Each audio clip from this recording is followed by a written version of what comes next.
ማን ያለው? እስቲ አንድ ጥቅስ ስጡኝ በጌታ። ከኛ ከተለዩ በኋላ ቅዱሳን አይጸልዩም፣ ስለኛ መጸለይ አይችሉም፣ መማለድ አይችሉም የተባለበት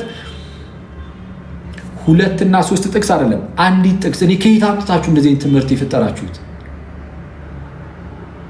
አይ አክሊል እኛ እኮ ማለት እዛ ከሄዱ በኋላ እንዴት አድርጎ ያዩንና ነው አሁን የሚል ሰው ይኖር ይሆን? እንዴት አድርገው ያዩናል ምናምን እሱን አሳያቸዋለሁ እንደሚያዩ ማለት ነው። እዚህ ያለውን ጉዳይ እውቀቱ እንዳላቸው እዚህ ስላለው ጉዳይ ለሱ ማሳያ ይሰጣቸዋለሁ። ግን ባያውቁ ራሱ አለማወቃቸው ከምልጃ ምን ይላቸዋል?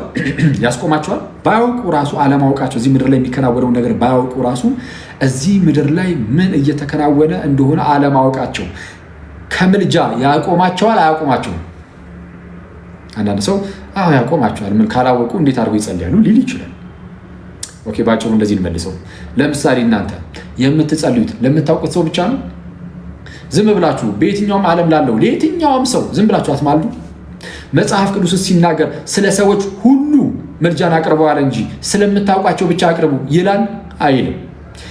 ምልጃን አቅርቡ ያለው ስለ ሰዎች ሁሉ ነው።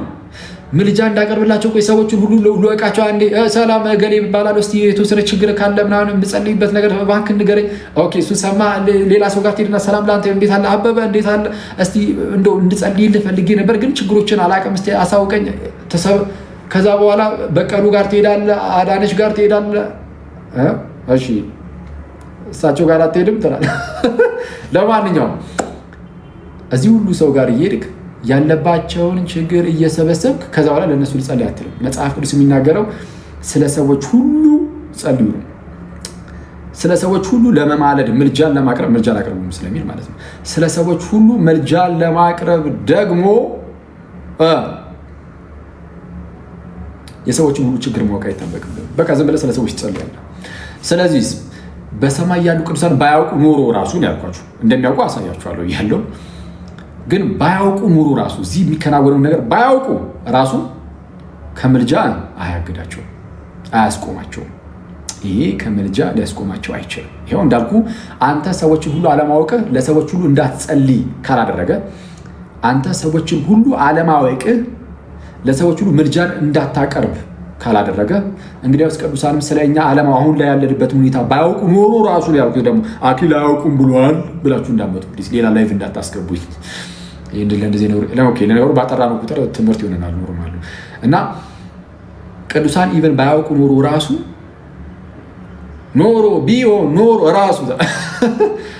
ባያውቁ ኖሮ ራሱ ጸሎት እንዳያቀርቡ ወይም ምልጃን እንዳያቀርቡ አያደርጋቸውም። ግን ያውቃሉ።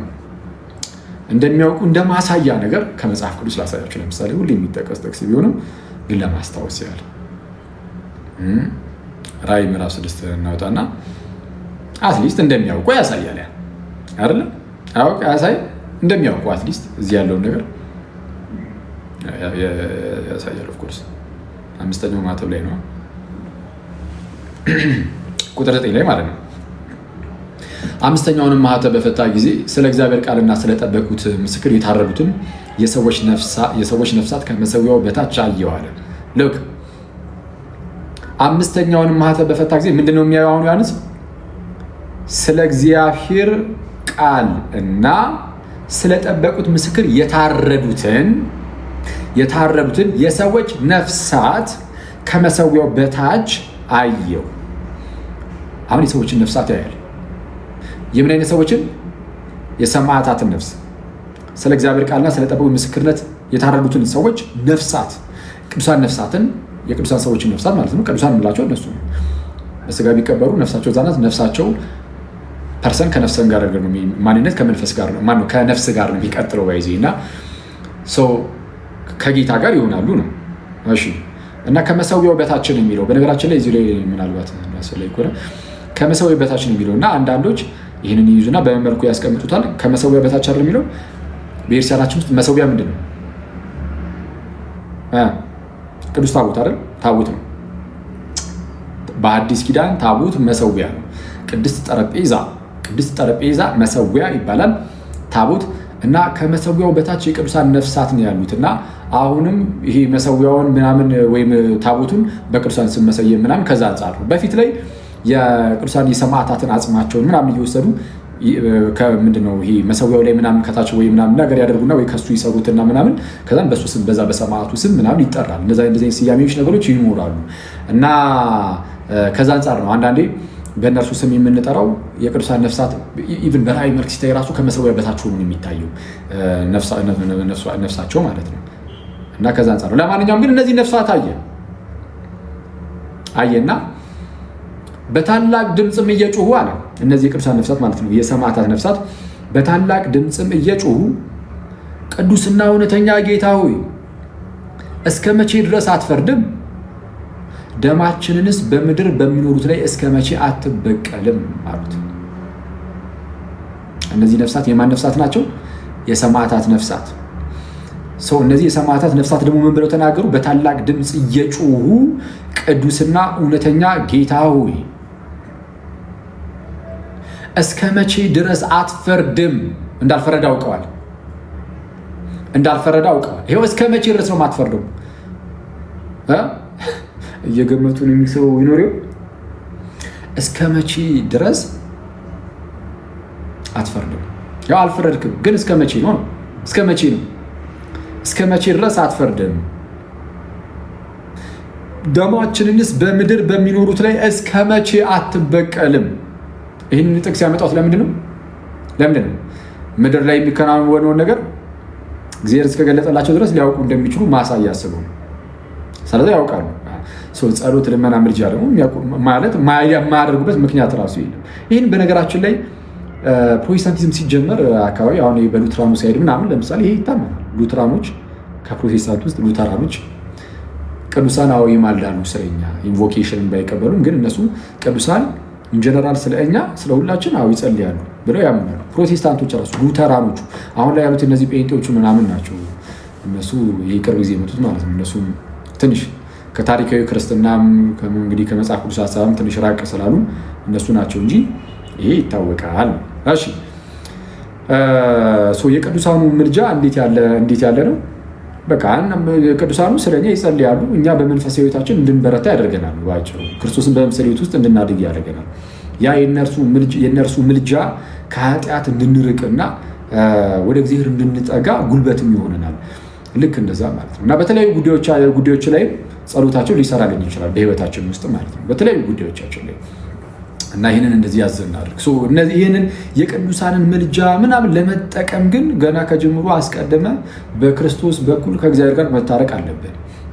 በክርስቶስ በኩል ከእግዚአብሔር ጋር ምን ማለት አለብን? መታረቅ አለብን።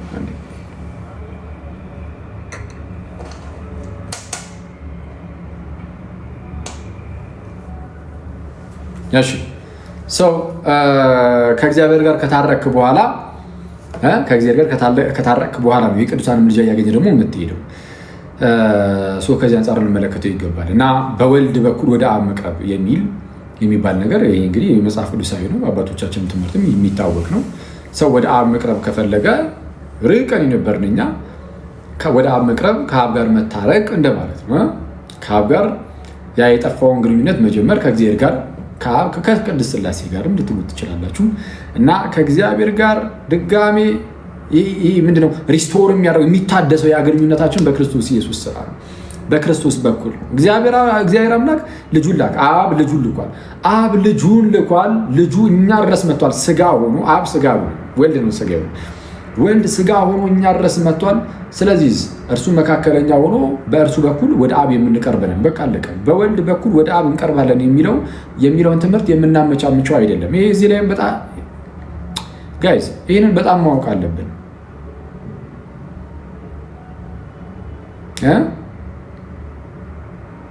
አንዳንድ ነገሮች በጣም መሰረታዊ ነገሮች ስለሆኑ አይታለፉም። አሁን አንዳንድ ሰዎች እንደው በወልድ በኩል ወደ አብ መቅረብ የሚለው እንኳን ትንሽ አረ በኢየሱስ በወልድ በኩል ወደ አብ መቅረብ የሚለው ማለት ካልተቀበልከው ትጠፋበታለህ፣ ሞትህን ትሸምታለህ እንጂ ምንም የሚፈጠር ነገር አይኖርም። ይሄንን አሁን ልካድ ብትል ራሱ እንዴት ትከደዋለህ? ቅዱሳት መጽሐፍት ሁሉ በግልጽ የሚናገሩለትን አባቶች ሁሉ በግልጽ የሚያስተምሩበትን ትምህርት ብድግ ብለህ አንተ እንደው እንደዚህ የሚባል ነገር የለም። እንደዛ የሚሉ ሰዎች ስላሉ እንደዛ የሚሉ ሰዎች ስላሉ ነው ሳይሆን አንድ ሰው ናቸው ያሉት ይቅርታ አስተምራለሁ ምናምን ስለሚሉ እና አስቸጋሪ ነው። በወልድ በኩል ወደ እግዚአብሔር መቅረብ አለ። አብ ከሳበው በቀር ወደ እኔ የሚመጣ ማንም የለም አለ ጌታ ኢየሱስ። አብ ከሳበው በቀር ወደ እኔ የሚመጣ የለም። አብ ከሳበው በቀር ወደ እኔ የሚመጣ የለም ስላለ በወልድ ወደ አብ መቅረብ የሚለው ያን ያህል አይደለም፣ የሚያስብል ነገር አይደለም። አብ ከሳበው በቀር ሲል ቀጥታ ጥቅሱን እንመልከተው ከተባለ የተወራው ስለ አይሁዳውያን ከምን አንጻር አብ ከሳበው በቀር ወደ እኔ የሚመጣ የለም ሲል ስለዛ ወደ ወልድ ለመቅረብ አብ ግዴታ ሊሰባቸው ይገባል ማለት ነው። አብ ካልሳባቸው ግን ወደ ኢየሱስ አይመጡም ሰዎች ማለት ነው። ስለዛ ሰዎች ወደ ኢየሱስ ያልመጡት ለካስ አብ ሳይሰባቸው ቀርቶ ነው ምናምን እንድትሉ አይደለም። ይልቁንም አይሁዳውያን በሰዓቱ ቅዱሳት መጽሐፍትን ያነባሉ፣ ብሉያትን ከእግዚአብሔር የሚማሩ ናቸው። ቅዱሳት መጽሐፍት ደግሞ ጠቅላላ የሚሰብኩት ስለ ክርስቶስ ኢየሱስ ነው። ጌታ ኢየሱስ በዮሐንስ ወንጌል ምዕራፍ 5 ቁጥር 39 ላይ እንደተናገረው እናንተ በመጽሐፍት ሕይወት ማግኘት እንደሚቻል ይመስላችኋል፣ እነርሱ ሁሉ ግን መጽሐፍት ሁሉ ማለት ነው ስለ እኔ ይናገራሉ ይመሰክራሉ አለ። ስለዚህ ስለ እርሱ የሚመሰክሩ ከሆኑ ቅዱሳት መጽሐፍት ሁሉ ሰው ከእግዚአብሔር ከተማረ የምርም እንደው እግዚአብሔርን የሚከተል የሚያመልክ ሰው ከሆነ አንድ አይሁዳዊ ማለት ነው የምርም እንደዛ ከሆነ በብሉይ ኪዳን ያሉ መጽሐፍትን ማንበብ ማወቅ አለበት። ከዛ ደግሞ የእግዚአብሔርን ድምፅ መስማት አለበት። አብን መከተል አለበት። የምርም እግዚአብሔርን ሲከተል አብን የሚከተል ከሆነ ማንን ይከተላል? ወልድን ደግሞ ይከተላል። አያ ከአብ የሰማ የተማረ ወደ ማን ሄዳል? ወደ ክርስቶስ። ምክንያቱም መጽሐፍቱ ሁሉ የሚጠቁሙት ክርስቶስ ኢየሱስን ነው። ክርስቶስ የመጣው ከአብ ስለሆነ አብን የሚቀበል ሰው ክርስቶስ እውነተኛ እንደሆነ ይቀበላል። ምክንያቱም ኢየሱስን የላከው ራሱ አብ ስለሆነ ማለት ነው። አብ ከሳበው በቀር ወደ እኔ ሊመጣ የሚችል የለም የሚለው እንደዚህ ነው። ሌላ ነገር አይደለም። እዛው ቀጣዩን ጥቅስ ይዩት። ዮሐንስ 6:44 ላይ ነው።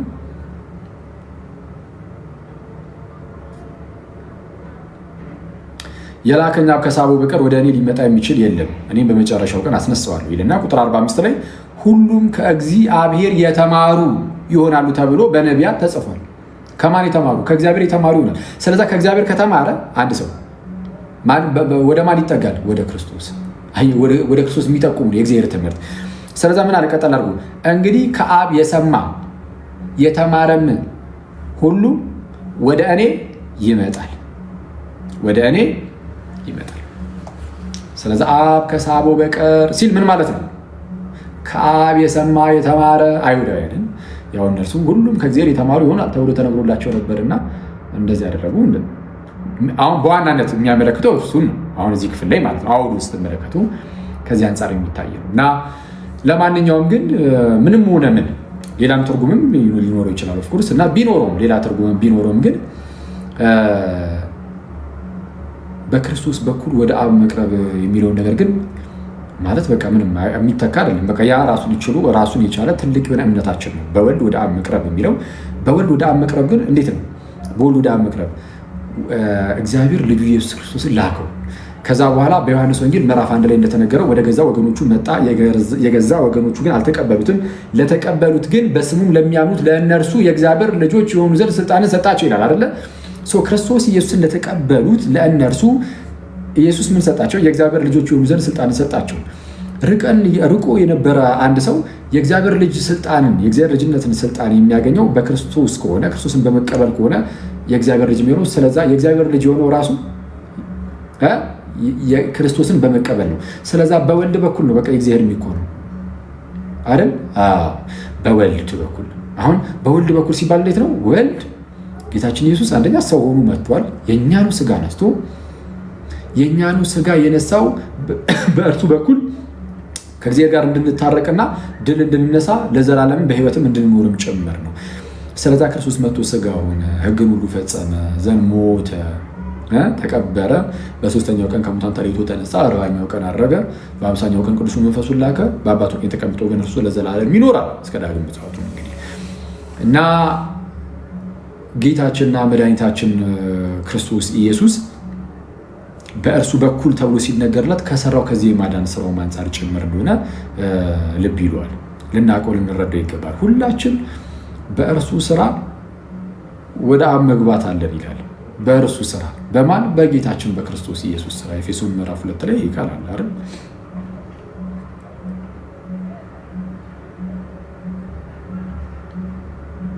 ያው እንደዚህ ይላል። ሀሳቡን በደንብ እንድትረዱት ከላይ ጀምራችሁ አንብቡ። ስለ አይሁዳውያንና ስለ አህዛብ ስለ ግሪክ ሰዎች ያነሳና የግሪክ ሰዎች ወይም እነዚህ አህዛብ የሚባሉት ከእግዚአብሔር ርቀው ይኖሩ ነበረ። አይሁዳውያንም ምንም እንኳን የእግዚአብሔር ሕዝብ ተብሎ ቢጠሩም ቢታወቁም ግን ደግሞ ሁሉም በኃጢአት የተበከለ ስለሆነ በራሳችን ዳንን ማለት በማይችሉበት ደረጃ ውስጥ ስለወደቁ በሮሜ ምዕራፍ 3 ላይ እንደተናገረውን ጳውሎስ ስለ ኃጢአት ጉዳይ ሁሉንም ከኃጢአት በታች እንደሆኑ አስቀድመን ከሰናቸዋል ስላለም ጳውሎስ ማለት ነው። አይሁዳውያንም አህዛብ ሁሉም ከኃጢአት በታች ሆኖ እርስ በርስ ደግሞ ተጣልተዋል እንጂ አይሁዳውያንና አህዛብም አይሁዳውያን አህዛብ ምን ይሏቸዋል? እናንተ ኃጢአተኞች ያልተገረዛችሁ ይሏቸዋል። እነማንም? አህዛብ ያልተገረዙ ቆላፋን ናቸው እና ሁለቱም ደግሞ ምንድነው በመካከላቸው ጥል አለ፣ የጥል ግድግዳ አለ በአይሁዳውያንና በአህዛብ መካከል ጭምር ማለት ነው። እና አይቀላቀሉም። አሁን አይሁዳውያን ከአህዛብ ጋር አይቀላቀልም፣ አብሮ አይበላም ምናምን፣ ትልቅ የጥል ግድግዳ አለ። የተገረዘ ካልተገረዘ ጋር ህብረት አያደርግም። እሺ ይህን እያነሳ ይናገራል እና እንዲህ ይላል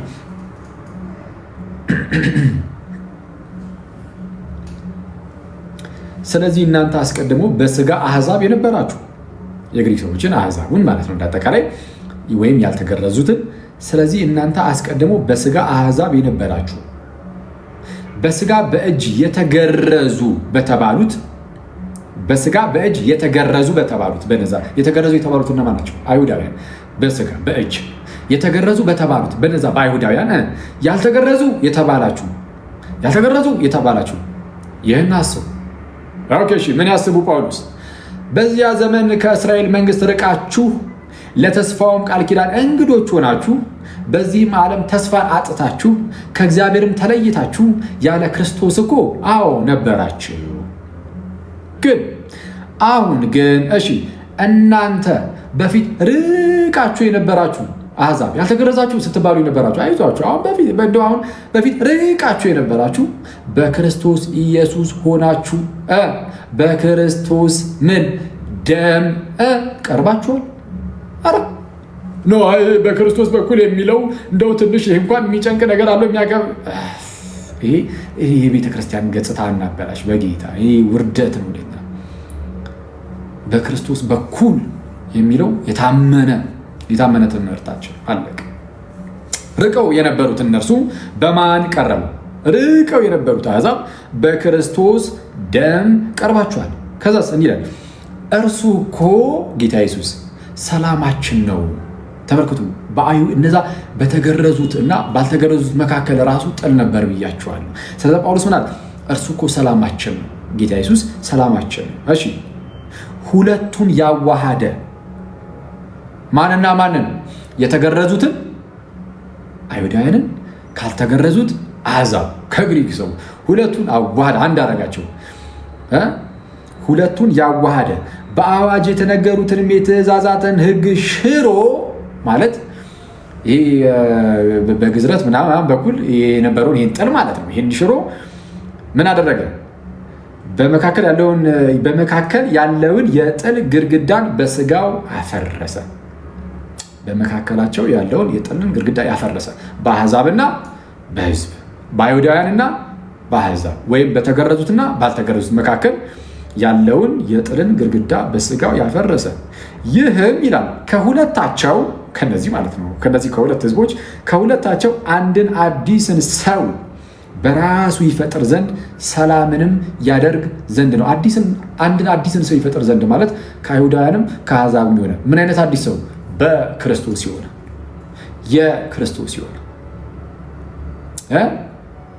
የክርስቶስ የሆነ አንድ አዲስ ሰው። አሕዛቡም ይመጣና በክርስቶስ ኢየሱስ አምኖ ሲጠመቅ ከጌታ ጋር አንድ ይሆናል። አይሁዱም ይመጣና በጌታ ኢየሱስ አምኖ ልክ ሲጠመቅ ከጌታ ጋር አንድ ይሆናል። ሁለቱም ማን ላይ ተገናኙ? ተመልከቱ ጋይስ፣ አሕዛቡ እዚህ ጋር አለ፣ አይሁዱ እዚህ ጋር አለ። ሁለቱም በመካከላቸው አደገኛ የጥል ግድግዳ ነበር። በቃ እንደዚህ አይመጡም። አይሁድ መጥቶ አይተባበርም፣ አለቀ። እንዲህ ነበሩ፣ በቃ ተራርቀው በመካከላቸው አደገኛ የጥል ግድግዳ ነበር። ጌታችንና መድኃኒታችን ኢየሱስ ክርስቶስ መጣና ይህን የጥል ግድግዳ አፈረሰው፣ ሰላማችን ነው ተብሎ ማለት ነው። እና አፈረሰውና ከሁለቱ አንድ አዲስን ሰው ሊፈጠር አለ። እንዴት ነው አዲስን ሰው የሚፈጥረው? የአይሁድ ይመጣና በክርስቶስ ኢየሱስ ያምናል፣ አምኖ ይጠመቃል። ያኔ ከጌታ ጋር አንድ ይሆናል። ይህ አሕዛብም በፊት ያልተገረዘው ሰውዬ ማለት ባይገረዝ ራሱ በክርስቶስ ኢየሱስ አምኖ ይጠመቃል። ሲጠመቅ ከጌታ ጋር እሱ መቶ አንድ ይሆናል። ልክ ጌታችን ኢየሱስ ላይ መቶ ከጌታ ጋር አንድ ሲሆን ይህም መቶ ከጌታ ጋር አንድ ሲሆን በክርስቶስ በኩል እነሱ ራሳቸው አንዱ ነው። አሕዛቡ ከአይሁዱ ጋር አንድ ሆኖ አንድ አዲስ ሰው የክርስቶስ ክርስቲያን አዲስ ፍጥረት የሚባል ዳግም የተወለዱ አዲስ ፍጥረት አንድን አዲስ ፍጥረትን ከሁለቱ የራሱ አደረገ የራሱ አደረገች። ጥልንም በመስቀሉ ገድሎ በእርሱ ሁለታቸውን በአንድ አካል ሁለቱንም አሕዛብንም አይሁድንም በስንት አካል? በአንድ አካል ይህም አካል የራሱ የክርስቶስ ነው። ኦኬ በአንድ አካል ከእግዚአብሔር ጋር ያስታርቅ ዘንድ ነው። ከእግዚአብሔር ጋር አስታርቋል ኢየሱስ። አዎ ይህንን የሚክድ የለም። ስለዛ በአንድ አካል ከእግዚአብሔር ጋር ያስታርቅ ዘንድ ነው። ሁለቱንም አሕዛብ የለ አይሁድ የለ ሁሉንም ከእግዚአብሔር ጋር ያስታረቀው ጌታችን ኢየሱስ ነው በስራው ማለት ነው። ጥልን በምኑ ገድሉ? በመስቀሉ ገድሉ። ርቀው የነበሩት በማን ቀርቧል ተባለ? በክርስቶስ ደም። ይህንን የክርስቶስን ደም የጥሉን ምንድን የመስቀሉን ስራ ምናምን አስቀድሞ ያነሳል። ከዚህ ዝቅራችሁ ምን ይላል? መጥቶም ይላል ጌታችን ኢየሱስ ርቃችሁ ለነበራችሁ ለእናንተ ሰላምን ርቃችሁ ለነበራችሁ ለእናንተ ሰላምን ቀርበው ለነበሩት ለራሳቸው ለአይሁዳውያንም ጭምር ሰላምን የምስራች ብሎ ሰበከ። ከዛስ ቁጥር 18 ላይ በእርሱም ስራ በጌታችን ኢየሱስ ስራ ማለት ነው ሁላችን አይሁዳውያንም አሕዛብም ማለት ነው። ሁላችን ሲል አይሁዳውያንም አሕዛብም በአንድ መንፈስ ወደ አብ መግባት አለንና በማን ስራ? በኢየሱስ ክርስቶስ ስራ። ቤት ስራው በመስቀል ላይ ስራው ጥልን በመስቀሉ ገድሎ ርቃችሁ የነበራችሁ እናንተ በክርስቶስ ደም ቀርባችኋል ብሎ እንደተናገረው በእርሱ በክርስቶስ ኢየሱስ ስራ በአንድ መንፈስ ወደ አብ መግባት አለን። በማን ስራ? በክርስቶስ ስራ። በወልድ ወደ አብ መቅረብ አለ የለም? ይሄ ማለት ምንም ዳውት ራሱ ይኖር አይገባም። እዚህ ላይ ጥርጣሬ ራሱ አይኖርም። ለዛ ነው ጌታችን ኢየሱስ ምን አለ ማለት ይሄ በቃ ይሄ ጳውሎስ አስረግጦ የነገረን አይሁዳውያንም አሕዛብም በቃ በክርስቶስ በኩል ትቀርባላችሁ አለቀ። ስለዚህ ሰዎች ሲያምኑ ልክ ሲጠመቁ ከጌታ ጋር አንድ ይሆናሉ። ተመልከቱ ጋይስ፣ ሚስጥሩ ምን መሰላችሁ? ገላትያ ምዕራፍ 3 ላይ ጳውሎስ እንደሚናገረው ራሱ ጳውሎስ ክርስቶስ ምንድነው የአብርሃም ዘር ነው እና የአብርሃም ዘር እንደመሆኑ የተስፋ ቃል ተነግሮለታል። አሕዛብ በዘር ይባረካል የሚል አሕዛብ በማን በዘር ይባረካል። ክርስቶስ የአብርሃም ዘር ነው እና ክርስቶስ ልክ ሲመጣ አሕዛብ በዘሮች ይባረካሉ አልነበረም ያለው? የተስፋው ቃል ሲሰጥ ምንድነው ያለው? እስኪ አሕዛብ በዘሮች ይባረካሉ ነው የተባለው ወይስ አሕዛብ በዘር ይባረካል? አሕዛብ በዘር ይባረካል። እሺ ስለ ብዙዎች እንደሚናገር በዘሮች አይልም ይላል ጳውሎስ ገላትያ 3 ላይ። ስለ ብዙዎች እንደሚናገር በዘሮች አይልም፣ ይልቁንም ስለ አንድ እንደሚናገር በዘር ይላል፣ እርሱም ክርስቶስ ኢየሱስ። ስለዚህ የተስፋው ቃል ሲነገር የተነገረው ለእያንዳንዱ በአብርሃም በኩል ለሚመጡ ለዛ ሁሉ አይሁዳውያን ሕዝብ አይደለም። የተስፋው ቃል የተነገረው በክርስቶስ በኩል ብቻ ነው፣ ስለ ዘሩ እንጂ ስለ ዘሮች ሁሉ አይደለም። ስለዛ ስለ ብዙዎች እንደሚናገር በዘሮች አይልም፣ ስለ አንድ እንደሚናገር በዘር ይላል፣ እርሱም ክርስቶስ ይላል ጳውሎስ። እሺ አሕዛብ በዘር ይባረካል ተብሏል።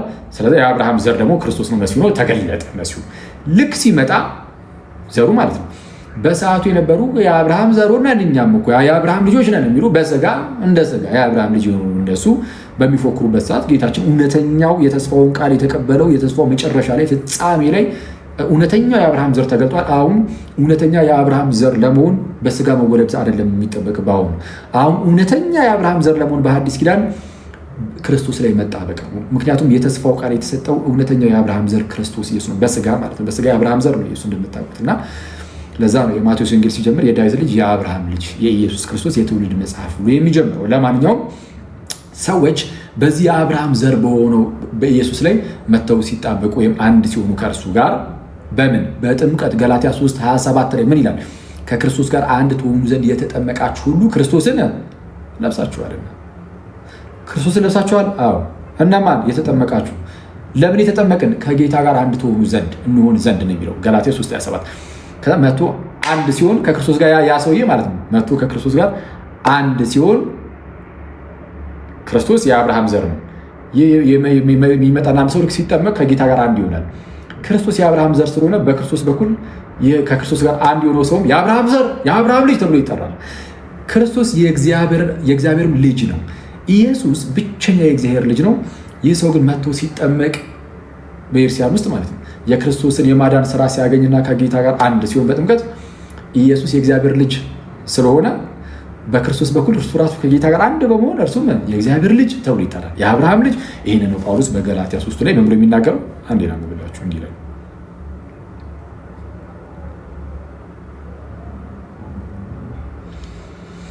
ከክርስቶስ ጋር አንድ ትሆኑ ዘንድ የተጠመቃችሁ ሁሉ ክርስቶስን ለብሳችኋልና አይሁዳዊ ወይም የግሪክ ሰው የለም፣ አይሁዳዊ የለም፣ የግሪክ ሰው የለም፣ ባሪያ ወይም ጨዋ ሰው የለም፣ ወንድም ሴትም የለም፣ ሁላችሁ በክርስቶስ ኢየሱስ አንድ ሰው ናችሁ።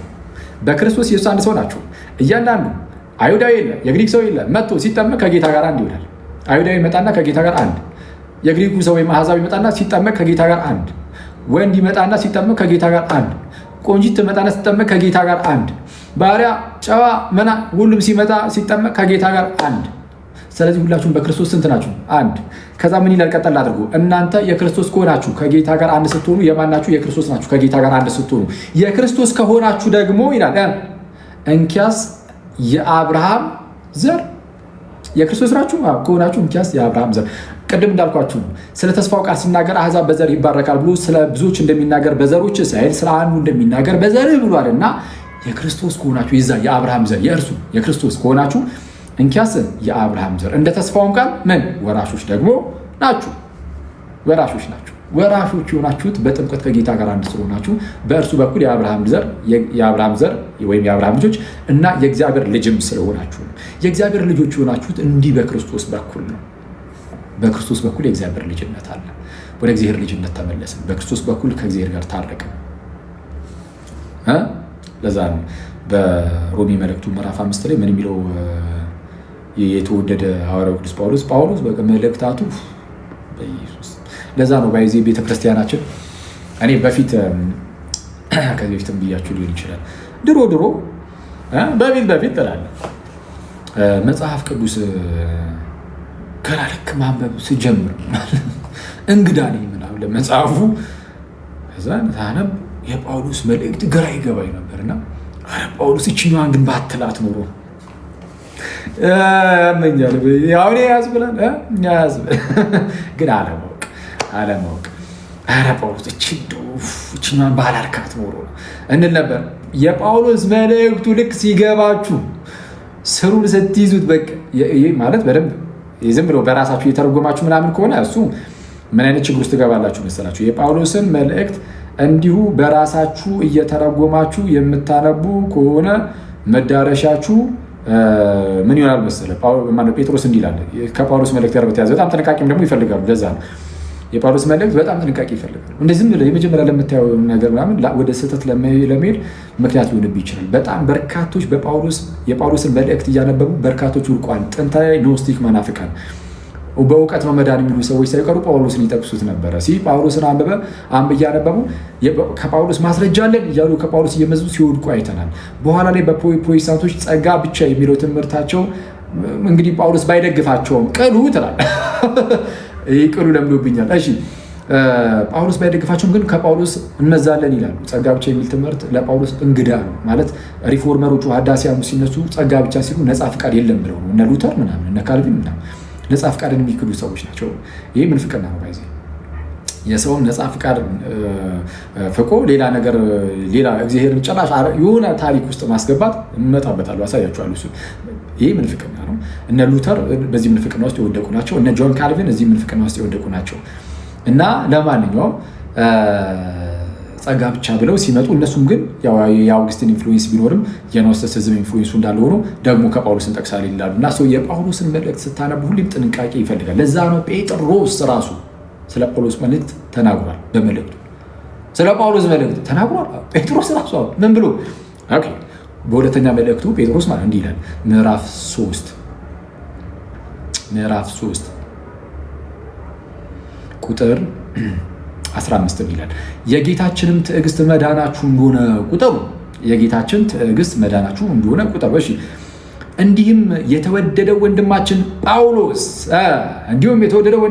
ጳውሎስ ደግሞ እንደተሰጠው ጥበብ መጠን ጻፈላችሁ እኮ ጽፎላችኋል። እና በመልእክቱም ሁሉ ደግሞ እንደነገረ ስለዚህ ነገር ተናገረ። እርሱም በምን በመልእክቱ በጽሁፉ ከዛስ በእነዚያ ዘንድ ግን ለማስተዋል የሚያስቸግር ነገር አለ። በእነዚያ ዘንድ ታዲያስ ያልተማሩትና የማይጸኑትም ሰዎች ሌሎችን መጽሐፍት እንደሚያጣምሙ እነዚህን ደግሞ የጳውሎስን ጽሁፎች መልእክታት እነዚህን ደግሞ ለገዛ ጥፋታቸው ያጣምማሉ። ስለዚህ የጳውሎስን ጽሁፍ እንዳታጣምም መጠንቀቅ አለብን። እንግዲህ እናንተ ይላል ጴጥሮስ፣ እንግዲህ እናንተ ወዳጆች ይህን አስቀድማችሁ ስለምታውቁ በአመፀኞቹ ስህተት ተስባችሁ የጳውሎስን መልእክት ከሚያጣምሙ ሰዎች ማለት ነው። አመፀኞች ከነዚህ ስህተት በአመፀኞች ስህተት ተስባችሁ ከራሳችሁ ጽናት እንዳትወድቁ ተጠንቀቁ። ይልቁንም ነገር ግን በጌታችን በመድኃኒታችን በኢየሱስ ክርስቶስ ጸጋና እውቀት እደጉ፣ ለእርሱ አሁንም እስከ ዘላለም ቀን ድረስ ክብር ይሁን አሜን ይላል። ስለዚህ የጳውሎስ መልእክት ጥንቃቄ ይፈልጋል እና በፊት እኔ ሳነበው እንዳልኳቸው የተወሰነ ግራ ያጋባኝ ስለነበር ጳውሎስ ችኛን ባላልካት ኖሮ አልነበርና ከዛ በኋላ ግን የተወሰነ እያነበባችሁ ስትሄዱ በኤርሲያን ውስጥ ስትማሩ ትንሽ ቢሆን ያኔ ጳውሎስን ትወዱታላችሁ። ከዛ በኋላ ከቅድስት ቤተክርስቲያናችን ጋር ሆናችሁ ምን ትላላችሁ? ተገንጥላችሁ አለ ከቤተክርስቲያን ጋር ሆናችሁ ምን ትላላችሁ? ቤተክርስቲያን በየቅዳሴው ምን ትላለች? ተውህቦ መራሁት ለአቡነ ጴጥሮስ ወድንግልና ለዮሐንስ ካልን በኋላ ምንድን ነው ስለ ጳውሎስ ወመልእክት ለአቡነ ጳውሎስ እስመ ውእቱ ብርሃነ ለቤተክርስቲያን ምንድነው? ይሄ መሪነት ቁልፍ ለጴጥሮስ ተሰጠው፣ ድንግልና ለዮሐንስ ተሰጠው። መልእክት መጽሐፍ ግን ለጳውሎስ ተሰጠው፣ እርሱ ለቤተክርስቲያን ብርሃኗ ነውና ትላለች ቤተክርስቲያን።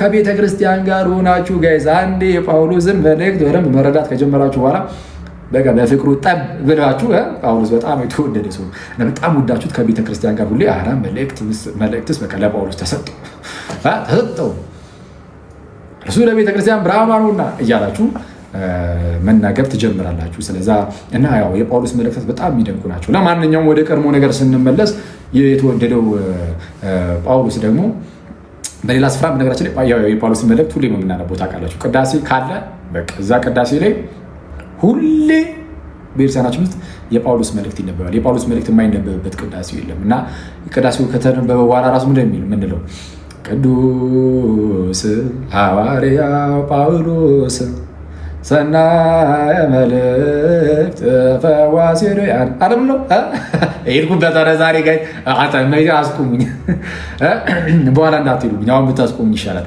አይ ግን የምር ግን ሰናይ መልእክት የበጀ የተወደደ ቅዱስ ጳውሎስ ወይ እያለ ነው የምናዜመው። መልእክት የተወደደ ቤተክርስቲያን ከጳውሎስ መልእክት በደንብ ፍቅር የያዛት ናት። በጣም የምትወደው የጳውሎስን መልእክት። እኛ ግን ደካሞች ሆነን የጳውሎስን መልእክት በደንብ ላናነብ ስለምንችል ልንወዛገብ እንችላለን። እንዳንወዛገብ በኤርሲያን በደንብ እናንብበው። በኤርሲያን መረዳት። ምክንያቱም ጳውሎስ መልእክትን ሲልክ ለቤተክርስቲያን ነው የሚልከው። ለምሳሌ ወደ ገላትያ ሰዎች መልእክትን ሲልክ ጳውሎስ ገላትያ ላይ ያሉ ሰዎች ምንም የማያውቁ ሆነው አስቀድመው ተቀምጠው ከዛ በላይ የገላትያ መልእክትን እንደ አዲስ አንብበው እንደዚህ ነው ብለው ይረዳሉ? ወይስ አስቀድመው ትምህርትን አግኝተው ጨርሰው ተጠምቀው ምናምን አንዳንድ ጉዳዮች ሲፈጠሩ ነው የጻፈላቸው? አስቀድመው ለተማሩ የክርስትናን ትምህርት ላወቁ አስቀድመው ከእነርሱ የተማሩ የተጠመቁ ሰዎች ናቸው። ገላትያ 3:27 ላይ ለምሳሌ ከክርስቶስ ጋር አንድ ትሆኑ ዘንድ የተጠመቃችሁ ይልና አሁን ቅድም እንዳነበብኩላችሁ ስለዛ ተጠምቀዋል። ኦልሬዲ የተጠመቁት ደግሞ የክርስትና ትምህርትን ተምሮ ነው። ሳይማሩ ዝም ብሎ መጠመቅ የለም። ስለዛ የተጠመቁ የተማሩ ናቸው የገላትያ ሰዎች። በእነርሱ መካከል ግን አንዳንድ ጂዶ ክርስቲያንስ ገብተው ሲያውኳቸው ጳውሎስ ጻፈላቸው። ሲጽፍላቸው ምን ብሎ ቢጽፍላቸው ጥሩ ነው? እኛ ከሰበክንላችሁ ወንጌል የሚለይ የሚሰበክ ቢኖር እርሱ የተረገመ ይሁን አለ። እኛ ከሰበክንላችሁ የሚለይ መች ከሰበክንላችሁ? አሁን በመልእክት አይደለም፣ አስቀድሞ ከተሰበከው ነው። እኛም ብንሆን ብሎ ጭራሽ ራሱን አካተተ።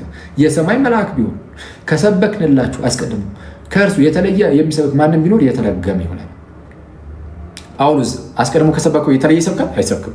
የሰማይ መላእክት እርሱ ከሰበከው ውጭ ሊሰብኩ ይችላሉ? አይችሉም። ግን ጠንካራ እንደሆነ ሲገልጽ ጳውሎስ ማለት እኛ ራሳችን እንኳን ብንሆን አንዴ የተቀበላችሁት አለ የሰጠናችሁ አይደለም? አዎ። ከዛ የተለየ እኛ ራሱ ብንነግራችሁ የሰማይ መላእክት እንኳን ቢነግሯችሁ የተረገሙ ምን ያህል ጠንካራ እንደሆነ ይህንን ለምንድን ያነሳውላችሁ ጋይስ? መጽሐፍ የገላትያ መልእክት ሳይደርሳቸው ለገላትያ ሰዎች አስቀድሞ ትምህርት ተሰጥቷቸዋል። በዛ ነው እነዚህ ነው ያለው ራሱ አስቀድሞ በተቀበላችሁት በእርሱ ከእርሱ የተለየ ነገር አትቀበሉ። አሁን መጥተው ያወኳችሁ አሉ። እነርሱን አትስሙ፣ መጀመሪያ እኛ የነገርናችሁን ስሙ። ከእርሱ የተለየ የሚሰብክ ከመጣባችሁ እንዳትቀበሉት። አይደለም ሌላ ሰው እኛ ራሱ መጥተን ብንነግራችሁ አትቀበሉ ነው። ስለዛ የገላትያ መልእክትን ሲያነቡ እነዚህ ሰዎች የሚያነቡት አስቀድሞ ያንን ትምህርት ስላዩ ስላወቁ መመዘኛ አድርጉት የተባሉትን ያንን ትምህርት ኦልሬዲ ስለያዙት ከዛ ትምህርት አንጻር ነው መጽሐፍ ቅዱስን የሚያነቡት እንጂ እንደ ሰነፍ ሰው በራሴ ተረጎማለሁ ዝም ብሎ እስቲ ቆይ አይል ማንም አይልም እንደዛ አይሁን። ስለዛ ሲጻፍ በዚህ መልኩ ስለተጻፈ የቤተ ክርስቲያንን አስተምሮ ማወቅ አለብን። አውቀን ከዛ የጳውሎስን መልእክታት ማንበብ የሚከብደን ሲኖር በአባቶቻችን ትርጓሜ በቤተ ክርስቲያናችን ትርጓሜ እያዩ ማንበብ ከዛ ጸዴ የጳውሎስ መልእክት ምርጥ እና የታላቅ ሐዋርያ ወደ ቀድሞ ነገር ስንመለስ በክርስቶስ ኢየሱስ ከእግዚአብሔር ጋር መታረቅ እንዳለ አስረግጦ እንግዲህ ሲናገር አሳይቻቸዋል። በተደጋጋሚ በሮሜ መልእክቱ ላይም እንዲህ ይላል።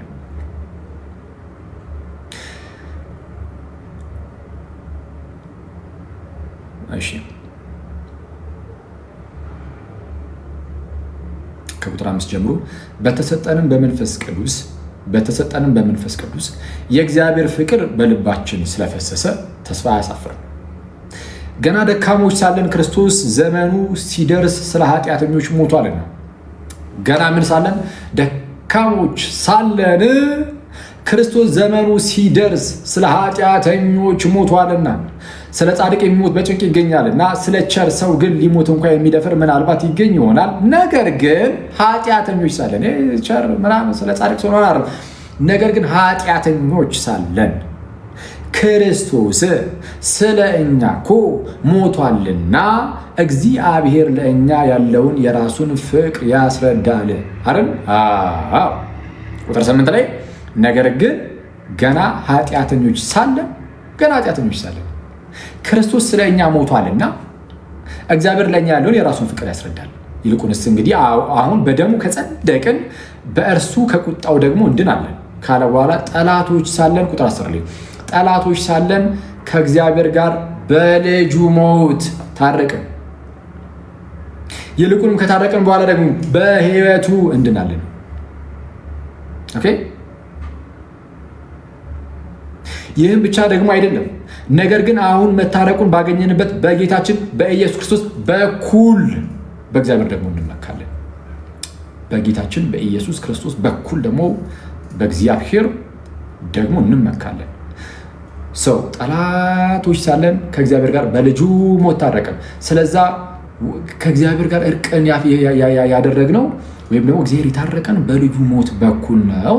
በቃ አለቀ። ይህን ማን የሚክድ ኦርቶዶክስ የለም። ይህ ትምህርት የግለሰብ አይደለም፣ የቤተ ክርስቲያን ነው።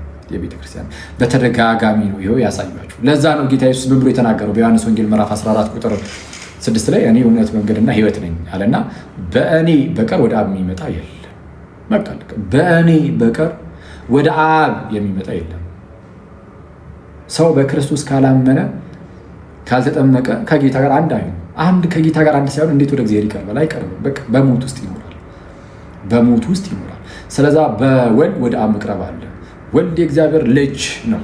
የእግዚአብሔር ልጅ ከመሆኑ አንጻር በወልድ በኩል የእግዚአብሔር ልጆች ሁላችን ሆነን ከእግዚአብሔር ጋር ሕይወትን እንጀምራለን ታርቀን ነው። ስለዛ በወልድ በኩል ወደ አብ መቅረብ የሚለው ይሄ የምንደራደርበት የምንከራከርበትም አይደለም። ይህን አስረግጠን ነው እየተናገርን ብቻ የምናልፈው። ይህንን የሚቃወም ሰው ካለ ዝም ብለን መናፍቅ ብለን ልናልፍ ራሱ በዛ ደረጃ ድፍረታቸው። ይህንን የሚክድ ሰው ቢኖር ለክርክር የሚያበቃ ሳይሆን መናፍቅ ብለን ወይ የስንዱ ተከታይ ብለን ልናልፍ ነው የሚችለው። ይህን በግልጽ ነው የምናገረው። ይህ የታመነ ትምህርታችን ስለሆነ ይህንን የሚክድ ካለ ምናልባት የስንዱ ተከታይ ካልሆነ የተማሪያም ተከታይ ካልሆነ በስተቀር እንዲህ ያለ ክርስቲያን የለም። አለቀ አለቀ።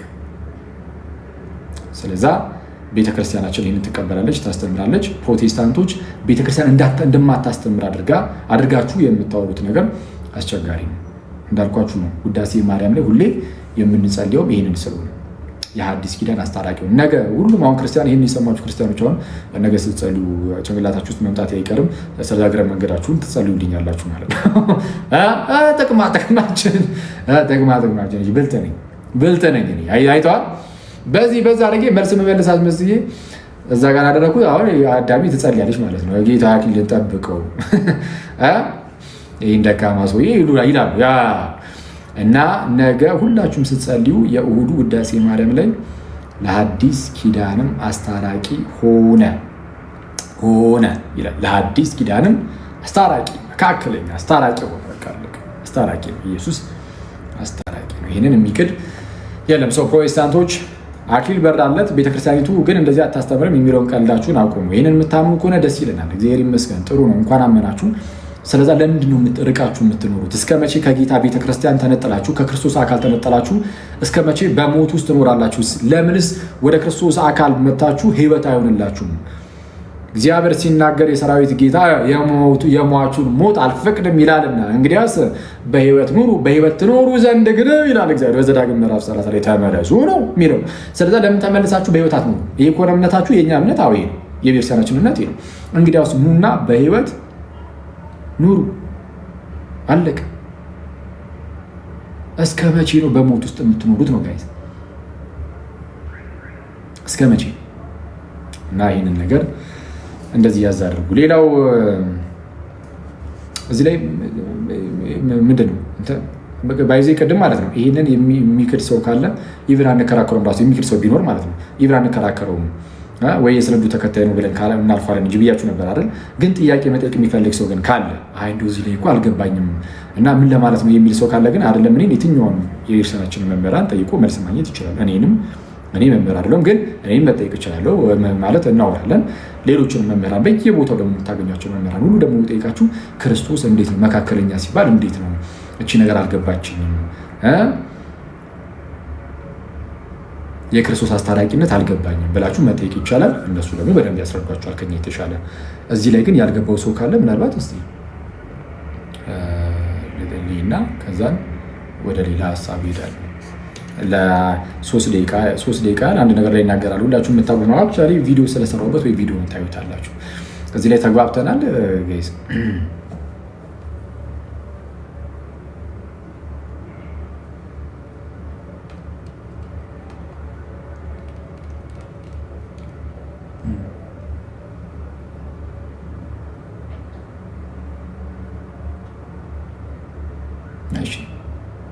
ቴንኪው በጣም አሪፍ። እሺ በቃ ከተረዳችሁ 3 ደቂቃ ስጡኝና አንድ ነገር ላይ ዝም ብለን ሪፍሌክት እናድርግ። ያው ቪዲዮ ኦልሬዲ ሰርተንበታል፣ ግን ዝም ብለን እንሂድበትና ጨርሰን እንውጣ ትላለን።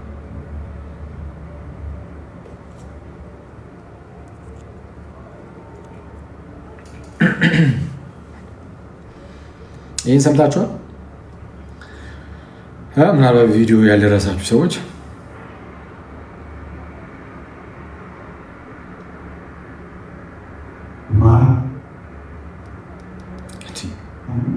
በጂፓስ አልከፈኩትም። በመቤት የወንድማችን የኤቢ እዚህ ቲክቶክ ላይ የምታውቁት ሰዎች ታውቁታላችሁ። በጂፓስ ከፍቼው እሳቸው ያን ጎረቤቴንን ከሰማው ጉር ብሎ ነው የሚመጣብኝ። ቀስ አድርገን እንክፈተው። የተአምረኛ የሆነ ሰው እስከለን ነው። እሺ አይ ቲንክ ክርስቲያን ነበረ ነው መሰለኝ በፊት እና በክርስትና ህይወት ውስጥ እያለ አንድ ነገር ግራ ይገባዋል ሀሳቡ። እሱ ምንድነው እንደው ስለ ማርያም የሚሰጠው ነገር ምናምን ነገር ያው እንግዲህ ክርስቲያን ውስጥ አውቀዋለሁ፣ ግን መጽሐፍ ቅዱስን ሳነብ ከነ ጳውሎስ ምናምን ከነ ዮሐንስ ምናምን መጽሐፍ ቅዱስ ውስጥ ያን ያህል በጣም ብዙ ሽፋን ያልተሰጣትም እና አስደነገጠኝ አይነት ነገር ነው።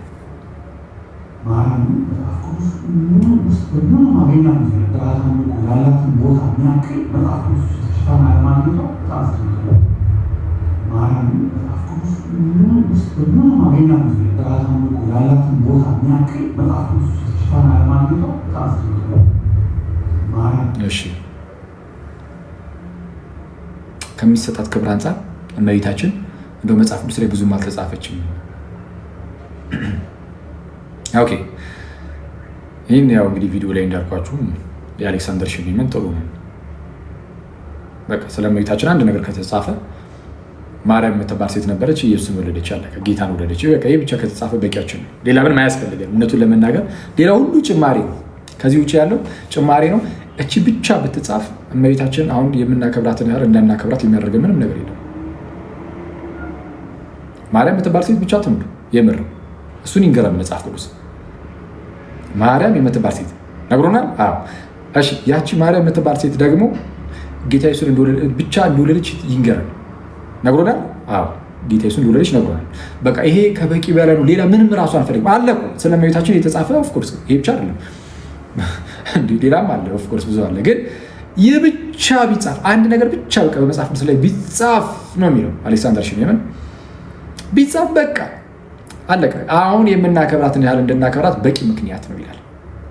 ለምን? የጌታ እናት መሆኑ የአምላክ እናት መሆኑ ትልቅ ክብር ስለሆነ ይሄ ግልጽ ነው። መቼስ ይሄን ቅድስት ኤልሳቤጥን ምናምን እያነሳችሁ ምናምን አስቡበት። ቅድስት ኤልሳቤጥ እመቤታችን ስትመጣ የጌታዬ እናት ወደ እኔ ትመጣ ዘንድ እንዴት ይሆነኛል ብላ በታላቅ ድምፅ የጮኸችው መንፈስ ቅዱስ ወርዶባት ነው እንደምታውቁት። እና መንፈስ ቅዱስ አሳወቃት። ምንድን ነው ያሳወቃት? ፊት ለፊቷ የምታያት ያቺ ታናሽ ብላቴና በእርሷ ማህፀን ውስጥ የተጸነሰው እርሱ የእርሷ ጌታ ነው፣ የኤልሳቤጥ ጌታ ነው። ይህን ነገር መንፈስ ቅዱስ ገለጠላት። መንፈስ ቅዱስ ሞልቶባታል። የሰላምታሽ ድምፅ በጆሮዬ በመጣ ጊዜ መንፈስ ቅዱስ ምንድነው ጽንሱ በማህፀን ይዘሏልና ያለችው ያኔ መንፈስ ቅዱስ ሞልቶባት ነበር። መጽሐፍ እሱን ነግሮናል።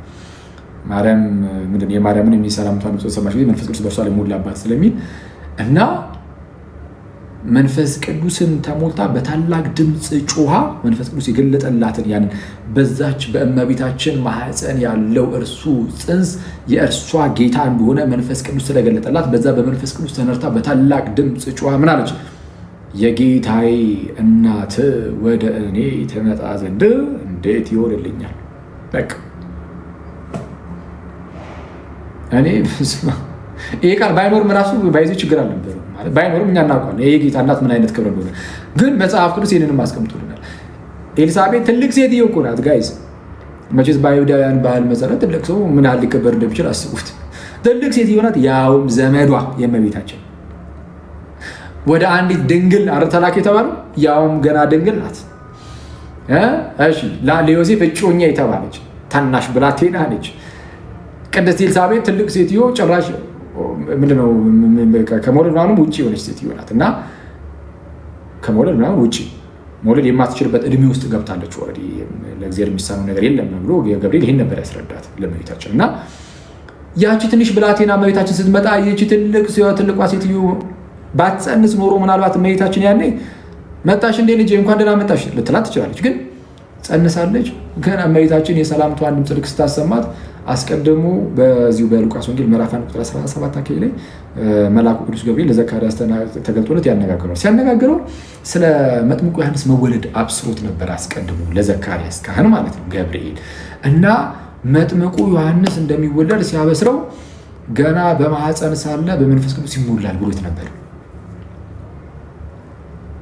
ገና በማህፀን ሳለ በመንፈስ ቅዱስ ይሞላል እና በማህፀን ሳለ በመንፈስ ቅዱስ ይሞላል የተባለው ያ ቃል በእመቤታችን በኩል ተፈጸመ። እመቤታችን የሰላምቷን ድምፅ ስታሰማ መንፈስ ቅዱስ በእርሷ ላይ ወረደባት ይላል መጽሐፍ። ወረደባትና ምን ብላ ተናገረች? በታላቅ ድምፅ ጮሃ የጌታዬ እናት ወደ እኔ ትመጣ ዘንድ እንዴት ይሆንልኛል? የሰላምታሽ ድምፅ ወደ እኔ በጆሮዬ በገባ ጊዜ የመጣ ጊዜ ጽንሱ በማህፀኔ ዘሏልና ከጌታ የተነገረላት ቃል ይፈጸማል። ያመነች ብጽዕት ናት። አንቺ የተባረክሽ ነሽ፣ የማህፀንሽን ፍሬ የተባረከ ነው። እንደዚህ አይነት ቃላትን እየጮች መናገር ጀመረች። በታላቅ ድምፅ ሲሆን በታላቅ ድምፅ እየጮች እንዲህ ብላ መናገር ጀመረች። እንዲህ ብላ የተናገረችው ለምንድን ነው? ዋርያ ወደ እኔ ትመጪ ዘንድ እኔ ማን ነኝ ብላ ራሷን ዝቅ ያደረገችው ያቺ ትልቋ ሴትዮ በዛች ታናሽ ብላቴና ፊት ራሷን እንዲህ ዝቅ ያወረደችው እኔ ማን አንቺ ወደ እኔ ትመጪ ዘንድ አይገባኝም በፍጹም ያለችው ለምንድን ነው? በማህፀኗ ኢየሱስ ስላለ ነው። የኢየሱስ እናት ስለሆነች ነው። የጌታዬ እናት ነው ያለችው። እሺ ደግሞ አንዳንድ ምንድነው አስቸጋሪ ሰዎች ብለን እንለፋቸው። እሺ አይ በማህፀኗ እስካለ ድረስ ብቻ ነው ብላችሁ እንዳታስቡ እንኳን የጌታዬ እናት የሚል ቃል የተጠቀመችው። ስለዛ ከወለደችው በኋላም የጌታ እናት ናት እመቤታችን። ስለዛስ የጌታዬ እናት ወደ እኔ ትመጪ ዘንድ ኧረ እንዴት ይሆንልኛል? እንዴት ይደረግልኛል? እና አይገባኝም ነው አይደል? ልክ መጥምቁ ዮሐንስ ጌታ ኢየሱስን እንዳለው ማለት ነው። ሊጠመቅ ሲመጣ ኧረ እኔ በአንተ ልጠመቅ እንጂ ይገባል እንጂ አንተማ ወደ እኔ እንዴት ትመጣለህ እንዳለው ማለት ነው መጥምቁ ዮሐንስ። መጥምቁ ዮሐንስ በኤልሳቤጥ ማህፀን ውስጥ የነበረ ነው። ጌታ ኢየሱስ ደግሞ በእመቤታችን ማህፀን ውስጥ የነበረ ነው በፅንስ ደረጃ። ኤልሳቤጥ እመቤታችንን ወደ እኔ ትመጪ ዘንድ እንዴት ይሆንልኛል አለቻት። እመቤታችንን በማህፀኑ ያለው ፅንስ ደግሞ በኋላ ከ30 ዓመት በኋላ በእመቤታችን ማህፀን ያለውን ጌታን ኧረ ወደ እኔ ትመጣ ዘንድ እንዴት ይሆናል ብሎት ነበር። ኮኢንሲደንስ ነው የተገጣጠሙ ነገር እንጂ። ኤኒዌይስ ማወቅ ያለብን ግን እዚህ ጋር ምንድነው ኤልሳቤጥ እመቤታችንን ወደ እኔ ትመጪ ዘንድ እንዴት ይሆንልኛል ብላ ራሷን ዝቅ ያደረገችው የጌታ እናት ከመሆኑ አንጻር ነው። እመቤታችን የጌታዬ እናት በማለት ነው። መንፈስ ቅዱስ ልክ በእርሷ ላይ ሲሆን አንዳች ታላቅ ነገርን አሳውቃት። ምን አንደኛ እንደጸነሰች እመቤታችን ገና አልተናገረችም እኮ ቅድስት ድንግል ግን እንደጸነሰች መንፈስ ቅዱስ ገለጠላትና የጸነሰችውን ደግሞ ጌታሽ ነው አላት መንፈስ ቅዱስ። አዎ ጸነሳለች፣ ይቺ ብላቴና ጸነሳለች፣ የጸነሰችው ደግሞ ጌታሽ ነው መንፈስ ቅዱስ ሲገልጥ። ስለዛ ምን አለች ኤልሳቤጥ በታላቅ ድምፅ ጮኻ የጌታዬ እናት ወደ እኔ ትመጪ ዘንድ እንዴት ይሆንልኛል ያለችው። እኔ አሁን እዚህ ሰው አልረብሽም ጋይዝ፣ ሰው መረበሽ የለብኝም። እንደ ቅድስት ኤልሳቤጥ ልጩ ብል ሰፈሩን በአንድ እግሩ ነው ማቆሙ። ምክንያቱም የጮቹ በታላቅ ድምፅ ነው በታላቅ ድምፅ ጮኻ ነው የሚለው። ጮኻ አንድ ነገር ነው፣ በታላቅ ድምፅ ሲሆን ደግሞ ሌላ ነገር ነው። በታላቅ ድምፅ ጮኻ የጌታዬ እናት ወደ እኔ ትመጣ ዘንድ እንዴት ይሆንልኛል አለች። ስለዚህ አሁን የጌታ እናት መሆኗ ምን አይነት ክብር እንዳሰጣት ተመልከቱ። ቅድስት ኤልሳቤጥ በዚህ ደረጃ ያከበረቻት የጸነሰችው ወይም እመቤታችን እናት የሆነችው ለኤልሳቤጥ የጌታዋ እናት ስለሆነች ከሆነ ያ ጌታ የኤልሳቤጥ ጌታ ብቻ ነው ወይ ነው? ጋይስ የኔ ጌታ አይደለም? የእናንተ ጌታ አይደለም ነው? ፖይስ አንተ ወንድሞቼ የእናንተስ ጌታ ነው ወይ ነው? ከሆነ የጌታችሁ እናት ናትና አትመጥኗትም። ሊትራሊ አትመጥኗትም ማለት ወደ እናንተ ትመጣ ዘንድ የተገባች አይደለም። እውነተኛ ክርስቲያን ብትሆኑ ኑሮ ማለት ነው። ብትሆኑ ራሱ እኛ እውነተኛ ክርስቲያኖች ለምሳሌ እመቤታችን ወደኛ ትመጣ ዘንድ ጭራሽ ነው በፍጹም አይገባንም። እኛ ማንን የጌታ እናት ወደኛ ትመጣ ዘንድ በፍጹም። ፕሮቴስታንት ወንድሞቼ እናንተም የምርም ክርስቲያን ብትሆኑ የጌታ እናት ኧረ እሷ ከኛ በጣም ርቃለች አንገናኝም እሷ ወደኛ ትመጣ ዘንድ እንዴት ይሆንልናል የሚል ስፒሪትን ብትቀበሉ መልካም ነበር። ይህን ትረዱት ነበረ። ያ ጌታ በጣም የሚያስገርመው የእኛ የክርስቲያኖች ጌታ ብቻ አይደለም። ያ ጌታ የመላእክትም ደግሞ ጌታ ነው። በቪዲዮ ላይ የምናስቀምጥላቸው ከዚህ በፊትም በተደጋጋሚ አውርተናል። ዕብራውያን ምዕራፍ 1 ላይ እንደተነገረው በኩሩን ወደ ዓለም ሲያገባ የእግዚአብሔር መላእክት ሁሉ ለእርሱ ይስገዱ ይላል። በኩሩን ወደ ዓለም ሲያገባ ኢየሱስን ማለት ነው ልጁን በኩሩን ወደ ዓለም ሲያገባ የእግዚአብሔር መላእክት ሁሉ ለእርሱ ይስገዱ ይላል። እነ ቅዱስ ሚካኤል፣ እነ ቅዱስ ገብርኤል፣ ሩፋኤል፣ ራጉኤል፣ ሌሎች መላእክት ሁሉ ቅዱሳን መላእክት ሁሉ ለዚህ ጌታ ለበኩሩ በርካክ ይላሉ፣ ይሰግዳሉ። ወደ ዓለም ሲገባ ይሰግዳሉ። ስለዛ ኢየሱስ የኤልሳቤጥ ጌታ ብቻ አይደለም፣ ኢየሱስ የመላእክት ሁሉ ጌታቸው ነው። ስለዛ ቅዱስ ሚካኤል ጌታዬ ይሏል አይሎም? ጌታ ኢየሱስን ሚካኤል ጌታዬ ይሏል አይሎም? ቅዱስ ሚካኤል ኢየሱስን ጌታዬ ይሏል። ቅዱስ ገብርኤል ኢየሱስ ክርስቶስን ጌታዬ ይሏል። ሁሉም ለእርሱ ይንበረከካሉ። ኦኬ ቅዱስ ሚካኤል ኢየሱስ ክርስቶስን ጌታ ይሏል። እንተማመናለን። የምንተማመን ከሆነ በእመቤቴ ኮሪደር ልማት አታስመስሉኛ። እሺ ማለት ላስተምርበት ትላለህ። እሺ ቅዱስ ሚካኤል ጌታ ኢየሱስን ጌታዬ የሚለው ከሆነ ልክ ሚካኤል ኢየሱስን ጌታዬ የሚለው ከሆነ ድንግል ማርያምን የጌታዬ እናት ይላል አይልም? ጭፍን ጥላቻ ከሌለብህና ሰይጣን ከሌለብህ በስተቀር መቼስ የመጀመሪያውን አምር ይህንን አትክድም። ስለዛ ሚካኤል ኤልሳቤጥ ብቻ አለችም የጌታዬ እናት የምትለው፣ ቅዱስ ሚካኤልም የጌታዬ እናት፣ ቅዱስ ገብርኤል የጌታዬ እናት ይላል። ምክንያቱም ያ ጌታ የቅዱስ ኤልሳቤጥ ጌታ ብቻ ሳይሆን የቅዱሳን መላእክትም ጌታ ስለሆነ ይህንን መረዳት አለብን ጋይስ። እና ከዛ አንጻር እንዳልኳችሁም ስለ እመቤታችን የተጻፈው የጌታ እናት እንደሆነ ከተነገረን የጌታ እናት እንደሆነች ከተነገረን ይሄ ከበቂ በላይ ነው። እና አሌክዛንደር ሽሜመን በእውነትም በመጽሐፍ ቅዱሳችን ላይ አንድ ነገር ብቻ ቢጻፍ እርሱም ማርያም የምትባል ሴት ነበረች፣ እርሷም ጌታ ኢየሱስን ወለደች ቢባል ብቻውን አሁን የምናከብራትን ያህል ለማክበር በቂ ነው ማለት ውስጥ ትክክል ጥሩ አገላለጽ ነው። እና ከዚህ አንጻር እንመለከት ይገባል። ከዛ ውጭ ግን መጽሐፍ ቅዱስ ሲጻፍ ያው አጻጻፉ በሰዓቱ ከነበረ ሁኔታ አንጻር ነው የሚጻፈው ይታወቃል። ኧረ ግን እንደዚህም ብሏል በእመቤቴ የወንድማችን እኔ በጣም ነው የሚያሳዝነው ጌታ። እኔ ብዙ ክርስቲያኖች ወደ ፕሮቴስታንት የሄዱበት ምክንያት ያስቃልም ያስለቅሳልም ያሳዝናል። ክርስቶስን በጣም እኔ በኢየሱስ አሁን ላይ አትሊስት እንደዚህ ብሎ የሚወጣ አይኖርም ጋይስ። ሁላችንም ኃላፊነታችንን መወጣት አለብን። በተቻለን አቅም የቤተ ክርስቲያናችንን ትምህርት ለወንድም ለእህቶቻችን እያጋራን ሁሉም ጋር ማድረስ አለብን። ይሄ ልጅ አሁን ከወጣባቸው ምክንያቶች አንደኛው እንግዲህ በሰላ ማርያም እንዳለ ሙሉ በሙሉ ስለ መጽሐፍ ቅዱስ ስለሱ ያወራል ብዬ ነበር አይነት ነገር የማለት ነገር ነው አንደኛው ያነሳው። አንደኛው ግን ምን ቢሆን ጥሩ ነው ጊዮርጊስ መጽሐፍ ቅዱስ ውስጥ የት አለ?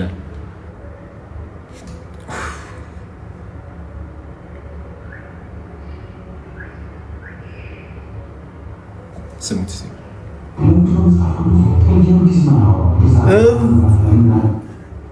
እኔ አልጨርሰውም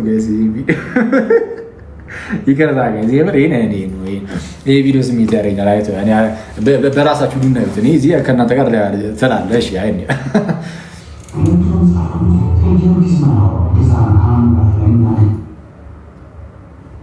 ለምንድን ነው መጽሐፍ ቅዱስ ስለ ጊዮርጊስ የማያወራው? እንለምን እንደው በእናትህ ውረድ። የምር ችግርን መንግስት ይፈቷል። አንተ መጽሐፍ ቅዱስ ስለ ጊዮርጊስ ለምንድን ነው የማያወራው ትላለህ እንዴ? እንደዚህ ቲክቶክ ላይ እኮ የተሻለ ፕሮቴስታንት ብለን የተቀበልነው ወንድማችን ነበረ። ኧረ በኢየሱስ ቢያንስ ያኔ ራሱ እንደዚህ ብታስብ አሁን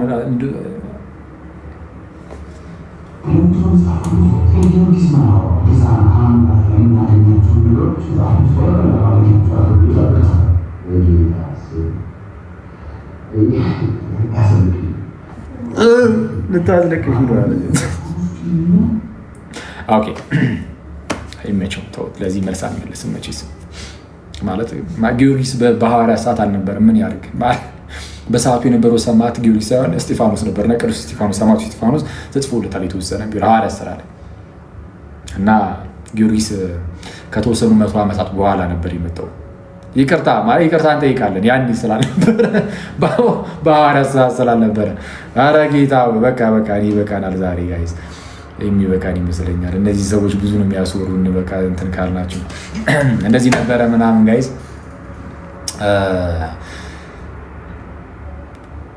ኧረ በጌታ ያስቅም በእናታችሁ የምር እኔ እኮ ተሳቀኩኝ ማን በጌታ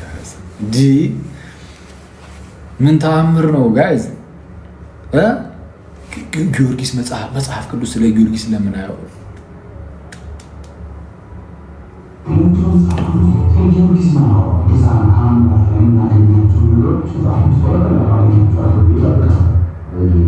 በጌታ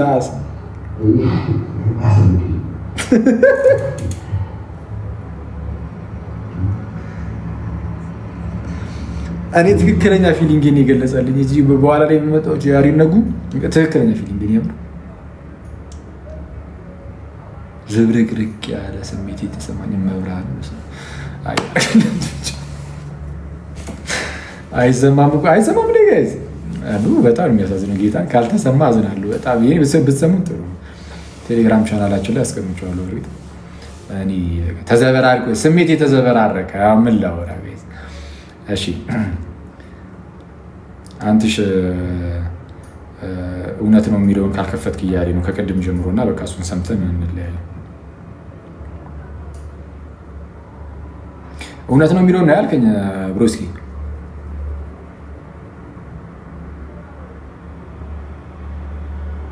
በስፒከር ስለሆንክ አይሰማም። እሺ ቆይ እስኪ ስፒከሩን እናጥፋውና አንዴ እስኪ እንደዚሁ እንስማ።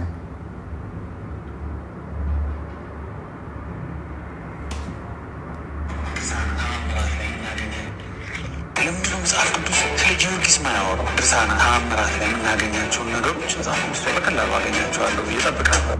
በጌታ ስም ታስደግኝ።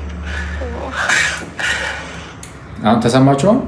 ይህን ባትሰሙት ነው የሚሻለው።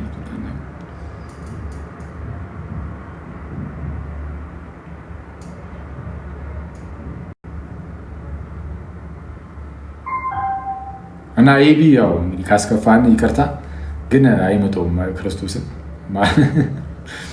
አይባልም። እንዲህ አንተ ጊዮርጊስ መጽሐፍ ቅዱስ ስለ ጊዮርጊስ ስለምን እንትን በዚህ ምክንያት ክርስትናን የተወቀው እየሰማችሁ ነው ጋይስ። ሰው ክርስትናን በዚህ ምክንያት እንኳን ሲስት ኖሯል። ስለዛ የተሸወድንባቸው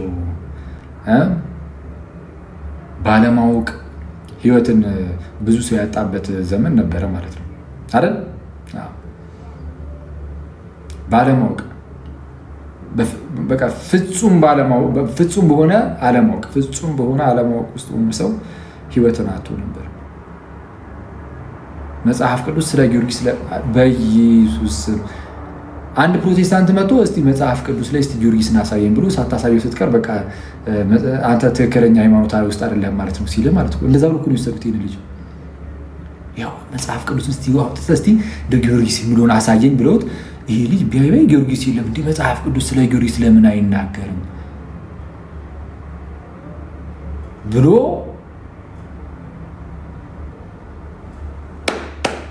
ያሳዘናል። ማርያም ተውት እንግዲህ ምን ይደረጋል። ሰውዬ በብሉይ ኪዳን ታቦትም ብሎ ነበረ። አይ በጌታ በብሉይ ኪዳን ታቦት በጣም የሚያሳዝን ክርስቶስን መስማ እኔ ጌታ ይርዳን። እስኪ አሁን ላለንበትና ጎንደር አትመጣም የሚል ሰው አለ። ምንድን ነው ሰሞኑን ምን አለ ጎንደር ጋይስ?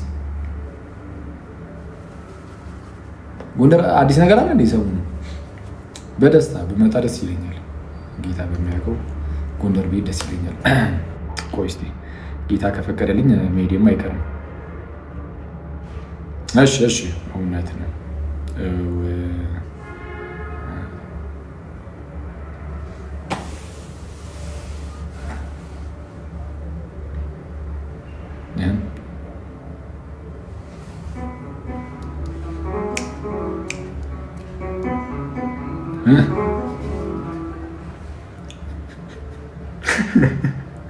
አውቶዋ በጌታ እዚህ ኮመንት ላይ ኤርሚያስ ተጽዕኖ ፈጣሪ እያለ የሚዘፈናል። በጌታ